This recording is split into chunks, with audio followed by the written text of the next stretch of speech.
بسم اللہ الرحمن الرحیم۔ محترم احمد ولی خان صاحب، حاجی غلام احمد بلور صاحب، مخدوم جاوید ہاشمی صاحب، خواجہ آصف صاحب، حامد میر صاحب اور سینیٹر ہدایت اللہ صاحب، زاہد خان صاحب، میرے بھائی حسین شاہ صاحب اور خواتین و حضرات، بہت مشکل کام ہے کہ خواجہ آصف صاحب تقریر کریں اور اس کے بعد جاوید ہاشمی صاحب نے تقریر کرنی ہو، اور پھر ہمارے صحافت کے میدان کے سینئر اور استاد حامد میر صاحب نے بھی تقریر کرنی ہو، تو اس وقفے میں تقریر کرنا مجھ جیسے طالب علم کے لیے کام تو بڑا مشکل ہے۔ تو تقریر تو میں نہیں کروں گا، آغاز میں ایک تو احمد ولی خان صاحب کے سامنے ایک احتجاج سے کرنا چاہتا ہوں، اور احتجاج مجھے اس بات پہ ہے کہ یہ جو باچا خان ہے، یہ ٹھیک ہے آپ لوگوں کی خوش قسمتی تھی، آپ کی سعادت ہے کہ آپ اس کے خاندان میں جنم لے چکے ہیں اور آپ ان کے گدی نشین بن چکے ہیں، لیکن باچا خان کسی ایک کے نہیں ہیں، باچا خان صرف اشنغر کے نہیں ہیں، باچا خان صرف پختونوں کے نہیں ہیں، باچا خان صرف پاکستان کے نہیں ہیں، صرف بر صغیر کے نہیں ہیں، میں سمجھتا ہوں وہ پوری انسانیت کے محسن ہیں اور پوری انسانیت کے رہنما ہیں، اور ان پہ دعویٰ سب کا ہے، تو ان کی ذات اور ان کی شخصیت کی مناسبت سے اگر کوئی تقریب ہو اور اس میں آپ ہمیں دعوت دیتے ہیں تو آپ ہم پہ احسان کرتے ہیں، ہم آپ پہ کوئی احسان نہیں کرتے ادھر آ کے، اس لیے آئندہ کے لیے میں سمجھتا ہوں کہ ان کی ذات سے متعلق اگر کوئی بات ہو تو اس پہ آپ کو کسی انسان، کسی پاکستانی، کسی جمہوریت پسند اور بالخصوص کسی پختون کا شکریہ آپ کو ادا نہیں کرنا چاہیے، نمبر 1۔ دوسرا، میں یہاں پہ جو ٹاپک ہے ماڈریشن، ایکسٹریمزم اور خدائی خدمتگار، اس وقت اگر آپ دیکھیں تو عالمی سطح پہ بھی اور پاکستان کے اندر بھی، اور خواجہ صاحب نے بالکل درست کہا کہ یہ جو ایک لفظ ہے ماڈریشن، یہ اس سوسائٹی سے غائب ہو گیا ہے یا اس کو غائب کر دیا گیا ہے، اس کو سیاست سے بھی غائب کر دیا گیا ہے، لیکن حقیقت یہ ہے کہ اگر یہ لفظ نہ ہو تو نہ کوئی ملک باقی رہ سکتا ہے، نہ کوئی سوسائٹی باقی رہ سکتی ہے، اور نہ سیاست باقی رہ سکتی ہے۔ اور لوگوں نے اس کو جس سے بھی منسوب کیا، لیکن ماڈریشن کیا ہے؟ ماڈریشن بیسیکلی اعتدال ہے، جو ہمارے دین کا بھی درس ہے، خیر الامور اوسطھا، یہ اللہ کا حکم ہے، اور جو باچا خان کا بھی پیغام تھا۔ اور ایکسٹریمزم کیا ہے؟ ایکسٹریمزم وہ اچھی نیت سے جنم لے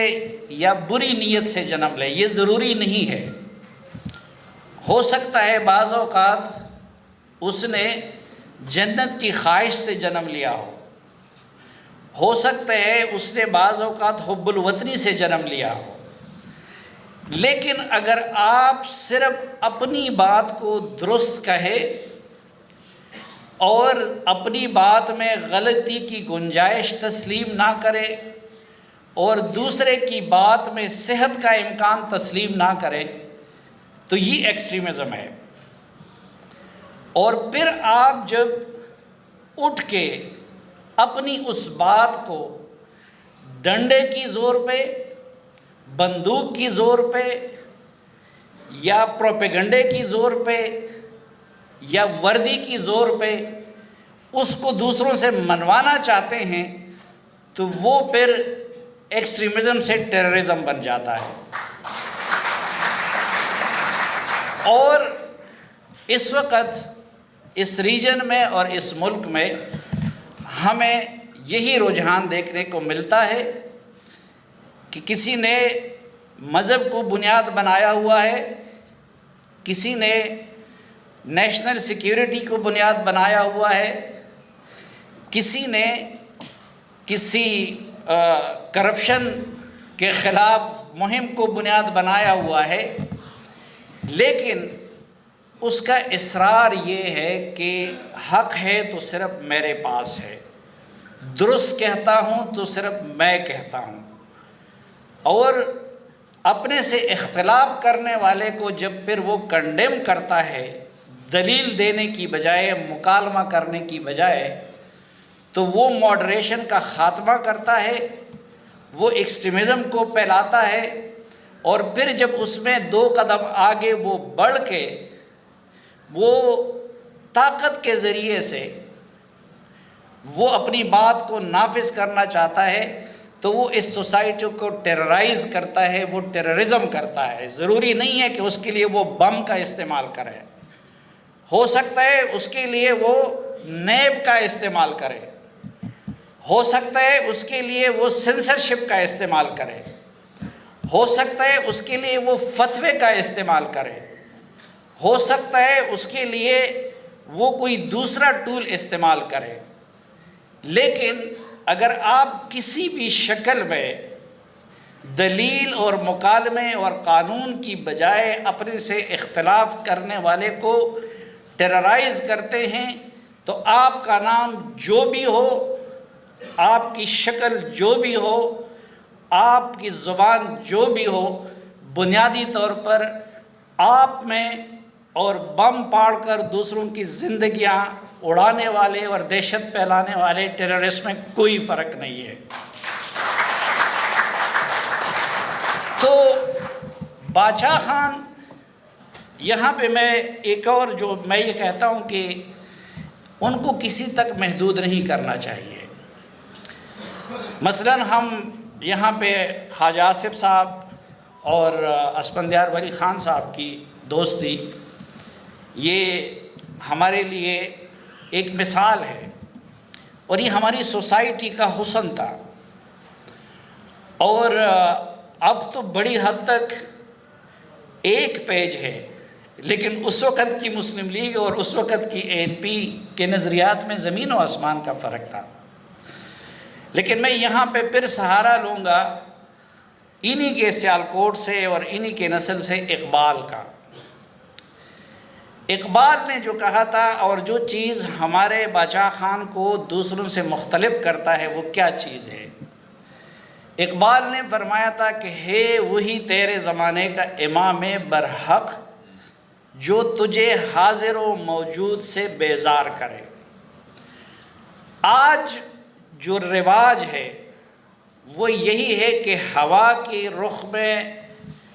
بہنے والا اور ہوا کی رخ میں جانے والا وہ کامیاب سیاستدان ہے،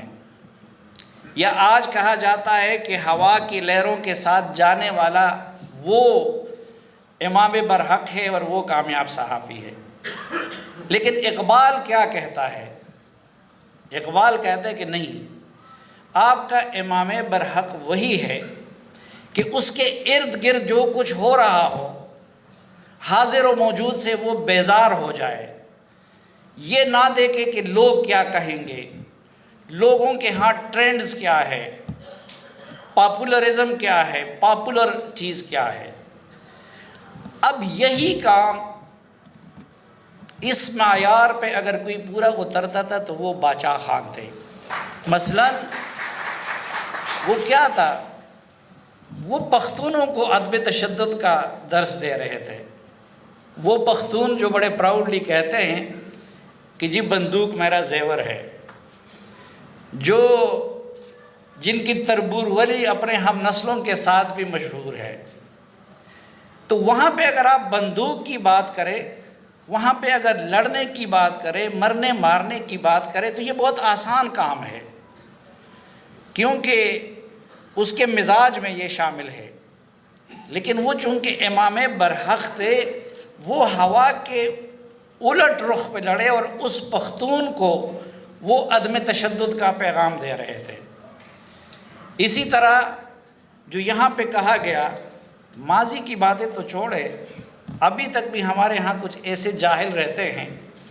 کہ جو تعلیم کی اہمیت کو تسلیم نہیں کرتے، جو بچیوں کے اور خواتین کی تعلیم کی اہمیت کو تسلیم نہیں کرتے، اور وہ بندہ اس وقت ہوا کے رخ میں جا کر اور حاضر و موجود سے بیزار ہو کر وہ خواتین کے لیے اور بچیوں کے لیے اسکول کھول رہے ہیں۔ یہاں پہ ہمارے ہاں اس وقت بڑے بڑے نام کے تو بڑے ہوتے ہیں، لیکن بڑے چھوٹے چھوٹے قوانین ہوا کرتے ہیں، لیکن آپ ان کا ٹور دے کے، آپ ان کی طرز زندگی دے کے،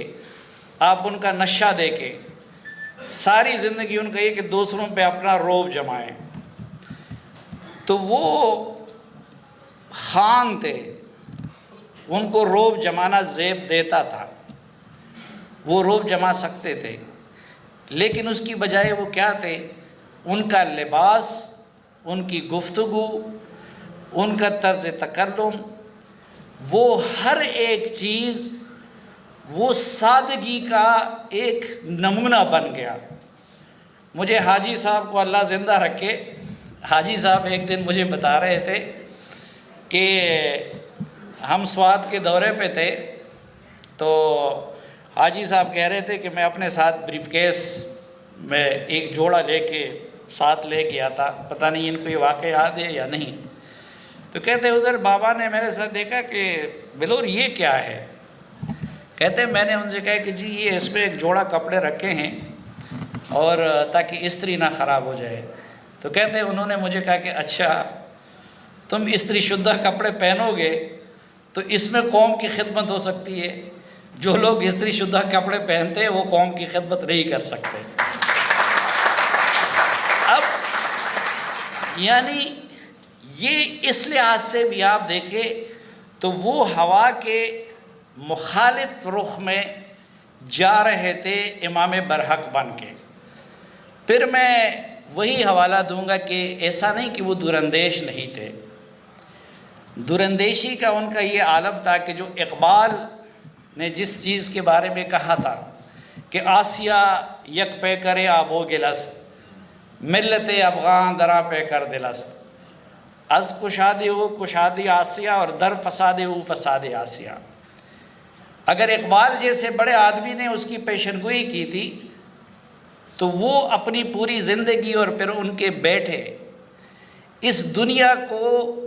اس کی تشریح اور تعبیر سمجھا رہے تھے، اور ان بے وقوفوں کو سمجھ نہیں آئی، نہ عالمی طاقتوں کو اور نہ ملکی طاقتوں کو، جس کا خمیازہ آج وہ سب بھگت رہے ہیں۔ تو ایسا بھی نہیں تھا کہ دوراندیشی کا ان کا یہ عالم تھا۔ پھر ہمارے ہاں ایک اور چیز بڑی کہ ہم بڑے تنگ نظر واقع ہوتے ہیں۔ آج کل میں سمجھتا ہوں کہ جو بندہ کسی دوسری قومیت سے رتی بربی نفرت کرے یا اس کو گالی دے، میں ان کو باچا خان کا پیروکار نہیں سمجھتا، میں ان کو باچا خان کے نظریے سے انحراف کرنے والا سمجھتا ہوں۔ وہ بندہ جو خود اتنا وسیع القلب تھا اس وقت کہ وہ تو پورے ہندوستان کی تمام انسانیت کو ساتھ رکھ کے جوڑنا چاہتا تھا، اس میں پنجابی بھی تھا، اس میں سندھی بھی تھا، اس میں بلوچ بھی تھا، اس میں وہاں کا گجراتی بھی تھا۔ آج اگر کوئی بندہ اٹھ کے، یعنی اس میں تو غیر مسلم بھی تھے، اگر کوئی اٹھ کے کسی قومیت سے نفرت کرے یا اس کو گالی دے تو وہ کیسے باچا خان کا پیروکار ہو سکتا ہے؟ وہ تو ان کے فلسفے کا دشمن ہو سکتا ہے۔ اور پھر یہ جو میں کہتا ہوں کہ وسیع القلبی کہ ہمارے پختونوں میں ہم یہ نہیں کرتے، ان کے ہاں ضد نہیں تھی جس کے لیے ہم مشہور ہیں، ان کے ہاں انا نہیں تھی، وہ علم کے لیے انہوں نے یہ نہیں دیکھا۔ مثلا وہ اگر علم ان کو علی گڑھ سے مل رہا تھا تو انہوں نے علی گڑھ سے پڑھا، پھر انہوں نے دیکھا کہ اگر ان کے بچوں کو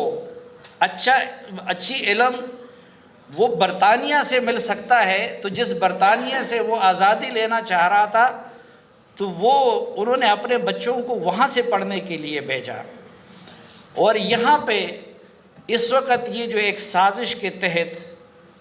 پختونوں کے خلاف جو ہوئی ہے کہ اس کے حجرے اور مسجد کو الگ الگ کر دیا ہے، تو یہ باچا خان ہی تھے جنہوں نے ان دونوں چیزوں کو یکجا کیا ہوا تھا۔ وہ ان لوگوں کے مذہبی لیڈر بھی تھے، وہ ان کے معلم بھی تھے، اور وہ ان کے سیاسی لیڈر بھی تھے۔ ہاں وہ ایک الگ بات کہ پھر اس خاندان کی ایک خوش قسمتی تھی،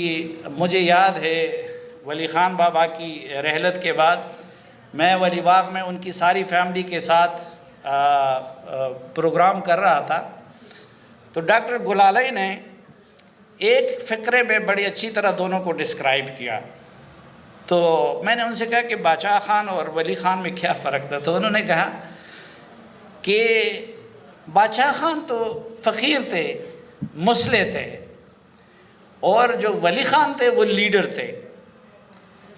تو وہ چیز بھی انہوں نے اپنے ہاں اکٹھے کر لی کہ لیڈرشپ بھی اس گھر سے دے دی، لیکن اس کے ساتھ ساتھ اپنے ان اصولوں کو وہ اس سے روگردانی بھی نہیں ہوئی۔ حالانکہ اس دوران جب پرتشدد ماحول تھا، ابھی خواجہ آصف صاحب نے جو فرمایا، انسان ریئیکشن میں آتا ہے۔ مجھے لوگ کہتے ہیں کہ جی آپ بعض معاملات میں اتنے ریئیکشنری کیوں ہیں، اور میں مانتا ہوں کہ بعض اوقات میرا جو لہجہ ہوتا ہے بطور جرنلسٹ وہ میں مناسب نہیں سمجھتا۔ میں جب یہاں سے اسلام آباد گیا تو میں اپنے آپ سے لڑ جھگڑ کے یہ کوشش کر رہا تھا کہ میں اپنے لہجے کی سختی کو ختم کر لوں، میں اعتدال کی طرف آ جاؤں۔ ویسے بھی ہمارے لیے اردو بولنا اور لکھنا بڑا مشکل ہوتا ہے، لیکن میں ان سے کہتا ہوں کہ یہ شخص جو ہے انہوں نے وہ کچھ کیا، جب میری ماں کو گالی پڑے تو میں کیسے پھر اعتدال پہ قائم رہ سکتا ہوں؟ لیکن یہ باچا خان تھے کہ جن کو گالی بھی پڑی، جن کے عقیدے کے بارے میں بھی سوال اٹھائے گئے، جو اس وقت حج پہ گئے جب یہاں کے لوگ حج پہ جانے کا تصور بھی نہیں کر سکتے تھے، لیکن لوگ ان کے بارے میں کبھی کیا کہتے تھے کبھی کیا کہتے تھے۔